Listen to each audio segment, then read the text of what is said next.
कांग्रेस के नेता राहुल गांधी की बहुत सारी बातें इन दिनों चर्चा में हैं। दरअसल मामला ऐसा है कि राहुल गांधी ने इटली के एक अखबार को इंटरव्यू दिया और यहां उन्होंने कई सारे खुलासे किए, जिसमें उन्होंने अपने बचपन की बातें तो बताई ही, इसके साथ ही बहुत सारे व्यक्तिगत सवालों के जवाब दिए। राहुल ने बताया कि वो अपनी दादी इंदिरा गांधी के बहुत ही दुलारे थे।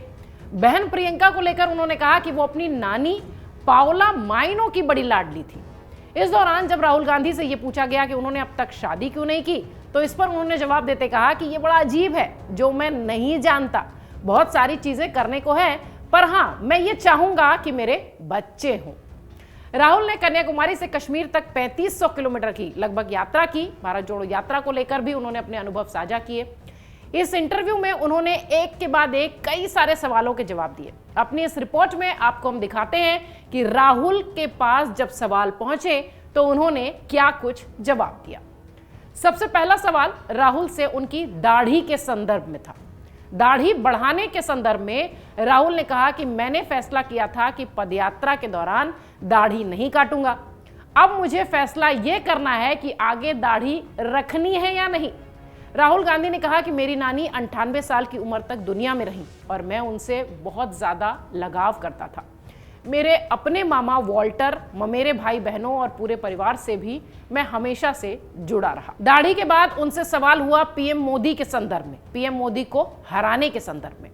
तो उन्होंने कहा कि 2024 के आम चुनाव में पीएम मोदी को हराने के सवाल पर मैं यही कहूंगा कि ये तो तय है कि पीएम मोदी को हराया जा सकता है, लेकिन जरूरी नहीं है कि आप जनता को एक परिप्रेक्ष्य दे दें।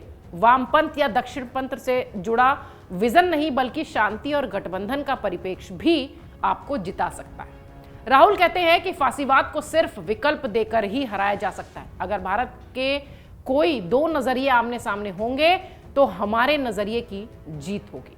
राहुल ने यहां बड़ा दावा किया। राहुल से अगला सवाल नेहरू और इंदिरा गांधी के संदर्भ में था। उन्होंने कहा कि मैं नेहरू जी को उतना नहीं जानता, लेकिन हमेशा से उन्हें अपना गाइड मानता।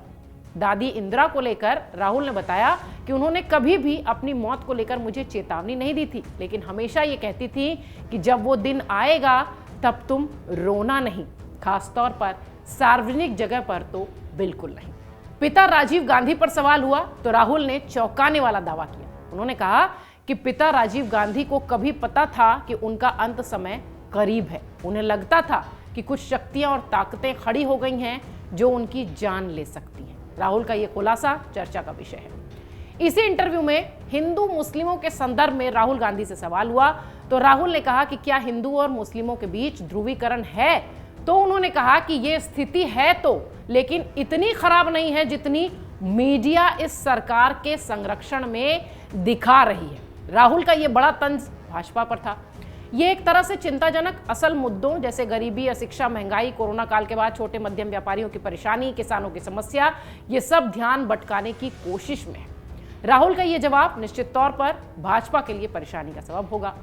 रूस यूक्रेन युद्ध पर भी राहुल गांधी से सवाल हुआ तो उन्होंने कहा कि ये एक विदेश नीति से जुड़ा हुआ मुद्दा है, मैं इस पर कुछ खास कहना नहीं चाहता। हालांकि उन्होंने इसके शांतिपूर्ण हल की बात जरूर कही। इसके बाद चीन और भारत के रिश्तों पर राहुल से सवाल हुआ, क्योंकि राहुल अक्सर सदन में भारत और चीन के संदर्भ में बोलते दिखाई पड़ते हैं। राहुल ने कहा कि दोनों देशों के बीच शांतिपूर्ण प्रतियोगिता वाले संबंध होने चाहिए। मुझे नहीं लगता कि औद्योगिक स्तर पर पश्चिम चीन के साथ प्रतियोगिता कर सकता है, खासकर कम कीमतें वाले उत्पादन और सामानों पर, लेकिन भारत ये कह सकता है कि उसे करना भी चाहिए, खासकर अपने लोगों के लिए। राहुल का यह जवाब चीन के संदर्भ में था। आपको बता दें कि पिछले साल राहुल की नानी का निधन हुआ था, जिसका जिक्र उन्होंने अपने साक्षात्कार में किया कि उन्हें बड़ा लगाव था अपनी नानी से। राहुल की नानी पाओला माइनो का पिछले साल ही अगस्त में निधन हुआ था। साक्षात्कार के दौरान राहुल ने यह भी आरोप लगाया कि फांसीवाद देश में पैर पसार रहा है, क्योंकि लोकतांत्रिक ढांचे ढह रहे हैं और संसद ठीक से काम नहीं कर रही है। ये सीधा निशाना प्रधानमंत्री मोदी, भाजपा और केंद्र की सरकार पर था। राहुल के अनुसार अगर विपक्ष फांसीवाद से मुकाबले के लिए एक वैकल्पिक नजरिया पेश करता है तो प्रधानमंत्री नरेंद्र मोदी को हराया जा सकता है। राहुल का ये बयान ऐसे समय में आया है जब 2024 लोकसभा चुनाव की तैयारियां तेज हो चुकी हैं। राहुल गांधी का ये साक्षात्कार देश भर में चर्चा का विषय बना हुआ है। इसके साथ ही जिन मुद्दों पर उन्होंने भाजपा को घेरने की कोशिश की है, उसे लेकर विपक्ष एकजुट होकर कैसे आगे बढ़ता है और भाजपा को हराता है, ये आने वाला वक्त बताएगा।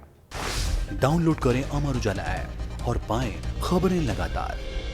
अगर आप ये वीडियो YouTube पर देख रहे हैं तो हमारे चैनल को सब्सक्राइब करें और बेल आइकन को दबाना ना भूलें। अगर आप Facebook पर ये वीडियो देख रहे हैं तो हमारे पेज को लाइक करें।